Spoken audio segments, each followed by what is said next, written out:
একজন ফুটবলার যিনি মাত্র 17 বছর বয়সে বিশ্বকাপ জিতে পুরো বিশ্বকে স্তব্ধ করে দিয়েছিলেন।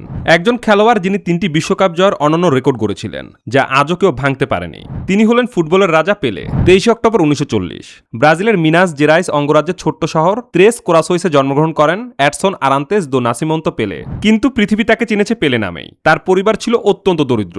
ফুটবল কেনার সামর্থ্য না থাকায় ছোটবেলায় তিনি মোজা, কাপড় আর কাগজ দিয়ে বল বানিয়ে খেলতেন। কিন্তু সেই দারিদ্র্য তার স্বপ্নকে থামাতে পারেনি। পেলের বাবা দোনদিনহো নিজেও একজন ফুটবলার ছিলেন। বাবার কাছ থেকে ফুটবলের প্রথম শিক্ষা পান তিনি।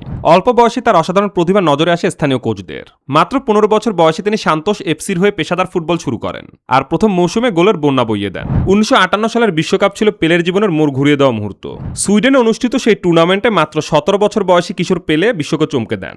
সেমিফাইনালে ফ্রান্সের বিরুদ্ধে 5-2 গোলের ঐতিহাসিক জয়ে তিনি দুর্দান্ত এক হ্যাট্রিক করেন এবং ফাইনালে স্বাগতিক সুইডেনের বিরুদ্ধে 2টি গোল করেন। ব্রাজিল প্রথমবারের মতো বিশ্বকাপ জেতে আর পেলে রাতারাতি বিশ্ব তারকায় পরিণত হয়। এরপর 1962 সালে চিলির বিশ্বকাপের শুরুর দিকেই তিনি গুরুতর ইনজুরিতে পড়ে মাঠের বাইরে চলে যান।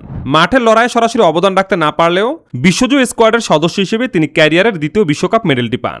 অবশেষে 1970 সালের মেক্সিকো বিশ্বকাপে ফিরে এসে নিজের জাদুকরী পারফরম্যান্সে ব্রাজিলকে আবারও চ্যাম্পিয়ন করেন এবং ইতিহাসের একমাত্র ফুটবলার হিসেবে 3টি বিশ্বকাপ জয়ের অনন্য রেকর্ড গড়েন। 1970 সালের মেক্সিকো বিশ্বকাপে তার সেই পারফরম্যান্স আজও ফুটবল ইতিহাসের অন্যতম সেরা বলে বিবেচিত হয়। ক্লাব ফুটবলেও পেলে ছিলেন অপ্রতিরোধ্য। সান্তোস এফসির হয়ে তিনি অসংখ্য শিরোপা জেতেন। অফিসিয়াল ও আনঅফিসিয়াল ম্যাচ মিলিয়ে তার ক্যারিয়ারের গোল সংখ্যা 1000-এরও বেশি। যা নিয়ে ফুটবল বিশ্বে নানা বিতর্ক থাকলেও তার শ্রেষ্ঠত্বকে তা একটুও ম্লান করতে পারেনি। সান্তোস এফসি যখন নাইজেরিয়ার প্রীতি ম্যাচ খেলতে যায় তখন পেলের খেলা দেখার জন্য দুই পক্ষ 48 ঘন্টার জন্য যুদ্ধবিরতি ঘোষণা করেছিল। 1975 সালে তিনি নিউ ইয়র্ক কসমসে যোগ দেন এবং যুক্তরাষ্ট্রে ফুটবলের জনপ্রিয়তা বাড়াতে গুরুত্বপূর্ণ ভূমিকা রাখেন। 1977 সালে অবসর নেওয়ার সময় তিনি ফুটবলের জীবন্ত কিংবদন্তিতে পরিণত হয়েছিলেন। পেলের অর্জনের তালিকা অবিশ্বাস্য।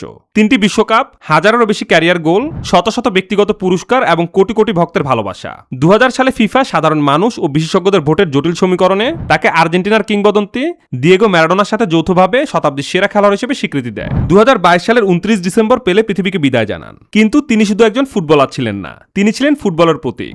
যখনই ফুটবলের ইতিহাস লেখা হবে, রাজাদের রাজা হিসেবে পেলের নাম সবার আগে উচ্চারিত হবে।